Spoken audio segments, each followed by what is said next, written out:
Now, these are the moments, dear brothers and sisters, that Allah is telling us it is time for victory. Let me explain to you what happened.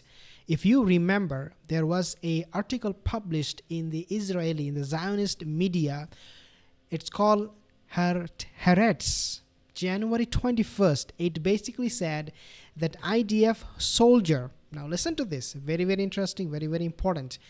IDF soldier thought to be captured was killed on October 7, his body held in Gaza. So there was a casualty that was mentioned on January 1st in the Israeli Zionist media.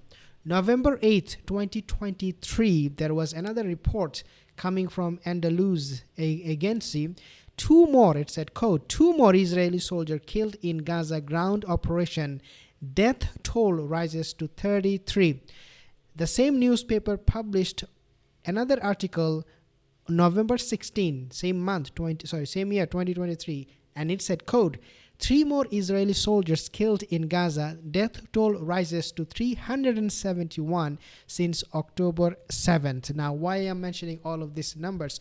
What is the purpose? Why I'm here to talk to you about?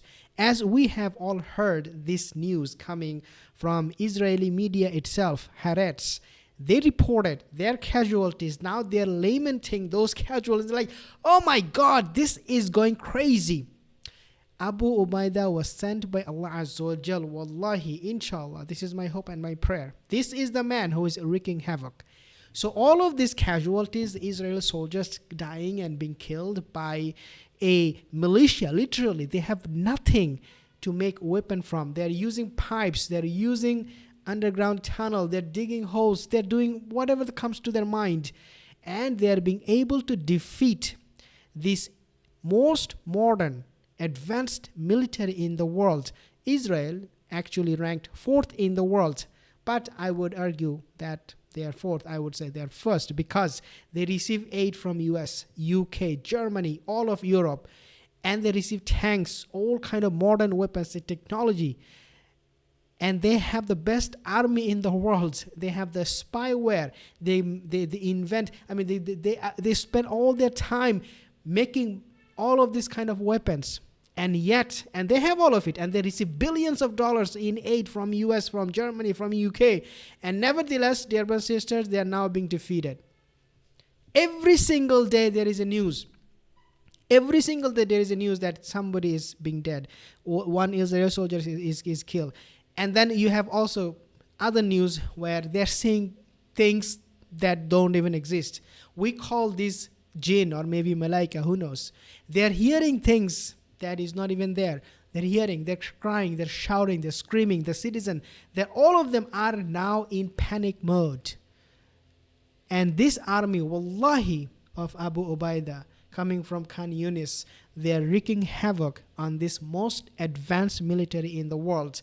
And I just mentioned few of them. Yesterday, 24 of the Zionist butchers were killed. 24. I mean, how can that even be possible unless Allah Azza wa Jal is sending some kind of help from the sky? Wallahi. And today we have how many days of this oppression, this war? 100 days. It can go on and on and on and on forever.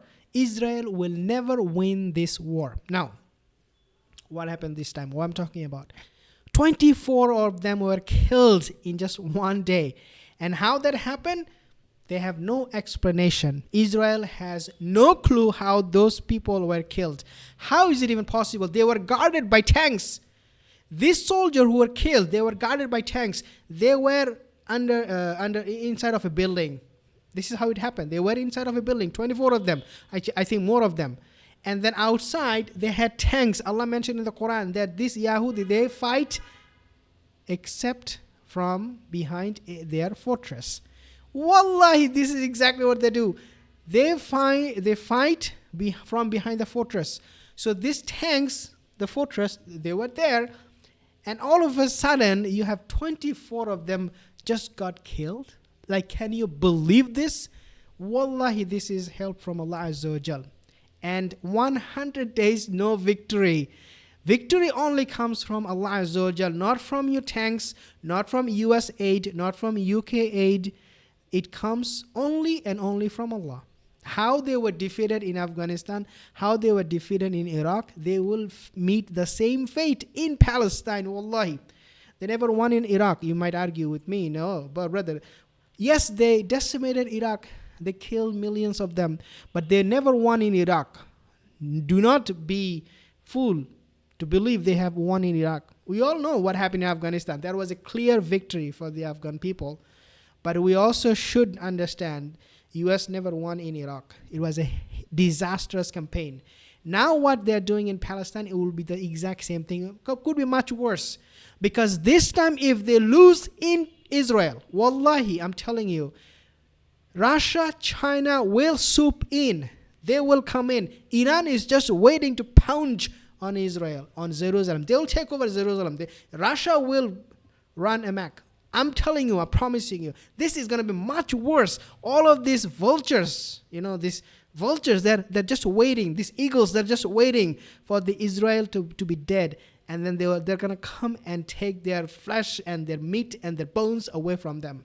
Wallahi, I promise you. And then there will be no Israel and there will be no US influence in the Middle East for generations to come. And all of this is going to happen by the hand of few. And I call them the Mahdi Army. And again, as I said in the beginning of this video, these are glimpses that Allah is telling and showing us who the true army of Mahdi is going to be. This is going to be the Mahdi army. The army, the name I mentioned, Abu Ubaidah, inshallah, is from Allah Azza wa Jal. We do not want war, by the way. We want peace. But the Israeli oppression has reached to a point they're slaughtering, they're butchering more than they have already done, like more than 10,000 little babies. They have butchered more than 10,000 little babies in the idea of butcher house. That's what I call it. And so, subhanAllah, we don't want this. We Muslims, we want peace. We never invade any country, except that we go there, we behave with them politely. Allah said there are 3 conditions you have to meet before you attack them. We talk to them politely. We don't just go there as a refugee like the Palestinians, the Zionists came in 1948 or before that, in ships, and they're saying, oh, we're poor, please give us some shelter, give us refuge and all that. And then what they did, they kicked out the host of the land, the Palestinian. We don't do this. Muslims, we don't do this. This is very, very disgraceful. This is very, very coward. We don't do it. So you have heard the news, what happened to them. 24 of them are dead. And now they have no winning, no result from this war in sight. Nothing. So what is going to happen?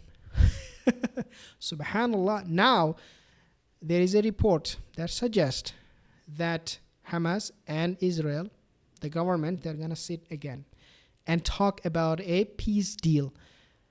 Anytime they sit down and talk about a peace deal with Hamas, because they say, oh, these are terrorists, right? You don't make peace with terrorists, right? So the reason they're doing it is because they are being defeated over and over and over again. Israel is defeated many, many times. Wallahi. Because if you remember, I love to quote this guy, Scott Reeder, US Army veteran. What did he say? He said Israel is being already defeated the time they sat with Hamas the first time. Remember the first time? A month ago they sat with Hamas and they're like, yeah, we are going to have some 4-day truce, I think 4-day truce. So they were defeated that time. They are being defeated right now because they are going to sit for negotiation for peace deal one more time. And they are still, the unfortunate thing is they're not learning the lesson that we cannot defeat the army of the Mahdi. We cannot. It is impossible. It's in the wise decision for Israel to just pull back. They pulled all the troops, and they have actually 1/3 of Israeli Zionist soldiers are gone from Gaza. We don't want to fight. And also remember, this army, even though they're so advanced, but look at their resume. If you take a look at their resume, they are the most coward army in the world. You know who they are? They are army of 1.5 year. That's all they do, training, Israeli army, IDF, 1.5 year. And maximum 3 years. That's how much time they want to give to the Israeli army. 350,000 were called back. Wallahi. Because they went to work. They went to 9 to 5. This army, who are being trained for 3 years, they go back to work. Do what? Job. 9 to 5 work. They work for the government. They work for in public service, maybe in private sector, whatever. But these are people who do not really want to mess up their life. They let alone giving it to the government. So what we are seeing right now in the parliament in Israel is exactly what was in their heart. We don't want to die. We are here to live. This is not our country. They know it. So they are creating commotion. The relatives of the hostages, they are creating commotion. They are creating some noise. They are going crazy, right? But guess what? They will have to sit down to negotiate with Hamas. And Khan Yunis, wallahi, Khan Yunis, you know this name of the place. If you don't, then you are not really aware of what is happening in Gaza, and so you don't care about the Muslims. So you should check your iman. If you do not know all of these things that I'm telling you, then you should check your iman. Khan Yunis, they are becoming so desperate to conquer this land. In this land, Khan Yunis, in this area, they have the Hamas commander. They also have a Hamas leader, and they have so many other very, very important military figure. Hamas military figure. They are trying. Israel is trying desperately to go and conquer Khan Yunis, but they cannot, because these tunnels, they're creating big problem, big challenge. They tried to flood this tunnel with sewerage water. The all kind of feces and mix it with the urine and all of these things. They wanted to put all the water there. They want to pump it in and have the Hamas running out like, sorry. That did not happen. Nothing is working in Khan Yunis for Israeli IDF butchers. So what they do now, they are being defeated. They lost 24 of their army personnel. Instead of winning, instead of taking all of these people out, Hamas's leader. By the way, in this tunnel, they also have these hostages in Khan Yunis. So making their life more miserable, IDF is going to lose. The end time, Allah Azza wa Jalla said that the end belongs to who? The muttaqeen. Only to the people who fear Allah. That's what the end belongs to. These are the people. No matter how much money you have, no matter what weapon you have, if you have taqwa, Allah said, وَعَقِبَةِ لِلْمُتَّقِينَ. The end is for the believers, is for those who fear Allah. Nothing more, nothing less. Subhanallah. This is what we are saying right now. Dear brothers and sisters, do not lose hope. You are a Muslim. Do not lose hope, because victory is so close. Wallahi, it is so close. Assalamu alaikum wa rahmatullahi wa barakatuh.